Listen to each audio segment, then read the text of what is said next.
కార్యక్రమానికి హైడ్రా అధికారులకు 52 ఫిర్యాదులు అందాయి. కబ్జాలు జరుగుతుంటే నగర ప్రజలు చూస్తూ ఊరుకోవడం లేదు. నేరుగా హైడ్రా కార్యాలయానికి వచ్చి ప్రజావాణిలో ఫిర్యాదు చేస్తున్నారు. రహదారి బంద్ అయితే ఫోటోలు తీసి మరీ చూపిస్తున్నారు.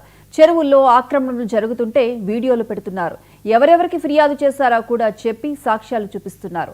దశాబ్దాల నాటి సమస్యలకు గంటల్లో రోజుల్లో పరిష్కారం చూపుతున్నారంటూ హైడ్రాకు పలువురు కితాబిస్తున్నారు. ఆ నమ్మకంతో వస్తున్నామంటూ పలువురు ఫిర్యాదు చేస్తున్నారు. చాలా మంది బాహాటంగా ఫిర్యాదు చేస్తుంటే మరికొంతమంది తమ వివరాలు బయట పెట్టొద్దని విచారణ అధికారులకు సూచిస్తున్నారు. బాలానగర్ మండలం కూకట్పల్లిలోని హస్మత్పేట విలేజ్ లో ప్రభుత్వానికి చెందాల్సిన 10 ఎకరాలు కబ్జా చేస్తున్నారంటూ హైడ్రాకు ఫిర్యాదు అందింది. తూములు మూసేసి అలుగులు ఎత్తు పెంచడంతో చెరువు పైభాగంలో ఉన్న భూములు లేఅవుట్లు నీట మునుగుతున్నాయని ఫిర్యాదు అందింది. కొంతమంది చెరువుల్లో మట్టి పోసి ఎకరాల కొద్దీ కబ్జా చేస్తున్నారంటూ మరికొంతమంది ఫిర్యాదు చేశారు. ఈ ఫిర్యాదులను పరిశీలించిన హైడ్రా కమిషనర్ ఏవి రంగనాథ్ నేరుగా పరిశీలించి సంబంధిత అధికారులకు పరిష్కార బాధ్యతల్లో అప్పగించారు.